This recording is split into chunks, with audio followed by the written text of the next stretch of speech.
Morning friends, आजच्या व्हिडिओमध्ये सर्वांना माझ्याकडून नमस्कार। हा व्हिडिओ करण्याचा मुख्य उद्देश म्हणजे महाराष्ट्रातील मिरज तालुक्यातील शिवपूरगड या गावातील एक गरीब कुटुंबाची स्टोरी सांगणार आहे। त्या कुटुंबाचा कथा सांगणार आहे। त्या कुटुंबाची स्टोरी तुम्ही ऐकला तर अंगाला काटे आल्याशिवाय राहणार नाही। त्या कुटुंबाची माहिती तुमच्या पुढे मी सादर करणार आहे। हा व्हिडिओ स्किप न करता पाहणे खूप गरजेचं आहे। ते शून्यापासून विश्व बनलेले आहे आणि एका विचाराच्या ठिणगीमुळे क्रांतीमुळे एक मोठासा बदल घडून आलेला आहे।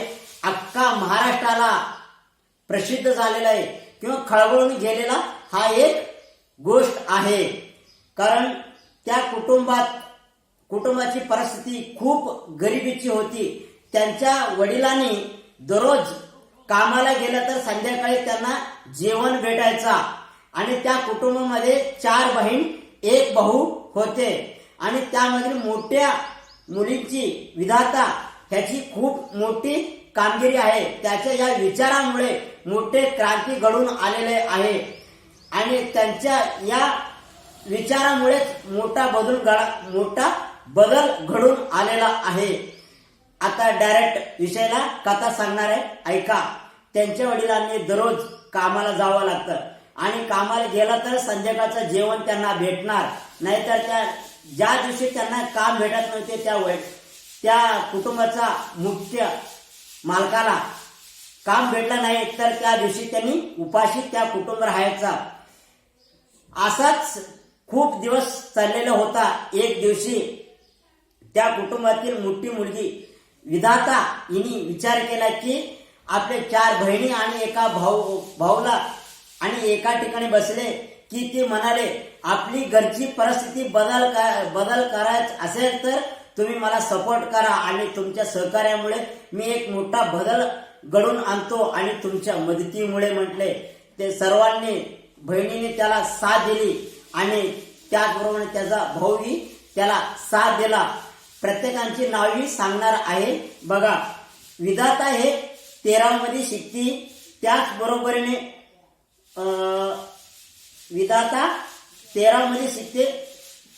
पासिका हे 11वी मध्ये, डी हा मुलगा आहे तो 8वी मध्ये शिकतो, निसर्गा ही 5वी मध्ये शिकते आणि अमेरिका छोटी बहिणीचे नाव लाडकीने अमेरिका म्हणून ते 2री मध्ये शिकते। ते सर्वांनी मिळून एक शपथ घेतली की आपली घरची परिस्थिती बदलणार आणि काही दिवसांमध्ये मी बदल घडून आणणार म्हणून 4घांनी किंवा 5 जणांनी मिळून ते बदल घडण्याचा शपथ घेतले आणि एक उद्योग शपथ घेतले की असा एक व्यवसाय निवडले की मंडपाचा हा व्यवसाय निवड केला। त्यांच्याकडे पैसा नव्हता आणि मित्रमंडळीकडे नातेवाईकांनी काही जणांनी त्यांना रक्कम दिली। त्या रकमेपासून ते एक मंडप खरेदी केले आणि मंडप गावात मारायला सुरुवात केले आणि ते 5 जण शाळा सोडले नाहीत, दिवसभर शाळेला जायचा आणि संध्याकाळी त्यांचे रात्रभर मंडप मारायचा। असा त्यांचं काम चालू झाला। जसं गावातले लोकांनी त्यांना सहकार्य केले, त्यांचे वागणे बोलणे आणि त्यांच्या राहणीमानावरून त्यांची घरची परिस्थितीवरून त्यांच्यामध्ये बदल घडून यावे म्हणून लोकांनी साथ दिले। गावातले कोणाच तरी एका घरामध्ये कार्यक्रम असायचा तेव्हा लोकांनी त्यांनाच ऑर्डर द्यायचा की तुम्हीच आपल्या कार्यक्रमाला तुमचंच मंडप यावं म्हणून असे सर्वांनी सांगायचे। म्हणून एकावर एक कार्यक्रम त्यांना देऊ लागले। त्यांची घरची परिस्थिती बदलू लागली आणि त्यांना दिवसातून 3 वेळचा जेवण भेटू लागला। काही वर्षांनंतर त्यांच्याकडे काही रक्कम जमा झाल्यानंतर ते इतका दिवस ते दुसऱ्यांच्या घरामध्ये राहत होते आणि ते स्वतःचे एक जागा घेतले आणि घर बांधले। त्यानंतर ते शाळा तसंच त्यांनी कंटिन्यू ठेवू लागले। त्याचबरोबरीने त्या मंडप नेण्यासाठी त्यांच्याकडे गाडी नव्हता किंवा मोटरसायकल नव्हत्या। त्यावेळी त्यांनी एक ट्रॅक्टर घेतले। स्टार्टिंगला पहिल्यांदा एक ट्रॅक्टर घेतले, तसंच त्यांची परिस्थिती बदलत बदलत जाऊ लागले. बघा आता तब्बल त्यांच्याकडे एक मंगल कार्यालय जागा कितका असतो तेवढी एका मंडपाखाली 2000 लोक बसण्यासारखे तेवढा मोठा मंडप निर्माण केले आणि 2000 खुर्च्या.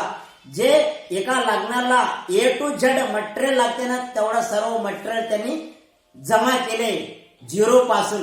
बघा त्यांची परिस्थिती बदल होऊ लागला आणि त्यांनी स्टार्टिंगला एक ट्रॅक्टर घेतले, त्यानंतर मटेरियल येण्यासाठी अजून गाडी कमी पडू लागली म्हणून एक टेम्पो घेतले आणि पाचची 4 बहिणी एक भावाला एक इलेक्ट्रिक 5 बाईक घेतले. बघा आणि पप्पाला अजून एक त्याचबरोबरीने एक JCB सुद्धा घेतले. बघा झिरो पासून विश्व बनवले. एका विचाराच्या ठिणगीमुळे, एका विचार बदल घडल्यामुळे, विधात्याने निर्णय घेतल्यामुळे एवढा मोठासा बदल झाला. ते मी बी त्यांची कथा ऐकलं, त्यांच्याकडे 20 लाखापर्यंत मंडपाचं साहित्य आहे म्हणते सांगतात. बरोबर अख्खा महाराष्ट्राला माहीत झाला की लोकांची साथमुळे काही बदल घडून येतो, म्हणून एकमेकांचे सहकार्य करावा.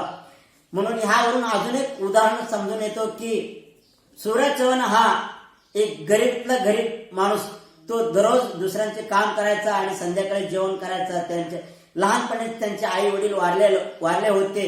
ते दुसऱ्यांच्या मोबाईल मध्ये आपले इंस्टाग्राम ID काढून त्याच्यामध्ये रील बनवायचा आणि ते इंस्टाग्राम मध्ये पोस्ट करायचा.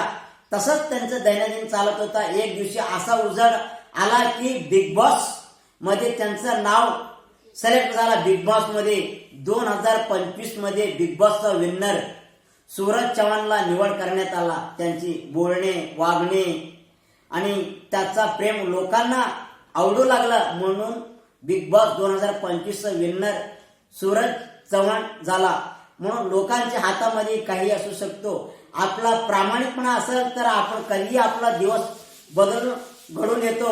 म्हणून प्रत्येकांच्या मध्ये चांगला विचार असला पाहिजे. चांगले विचार आणि एक दिवशी तर एक दिवशी उजाड होतो. म्हणून आपल्या चॅनलला लाईक आणि शेअर आणि सबस्क्राईब करा. धन्यवाद.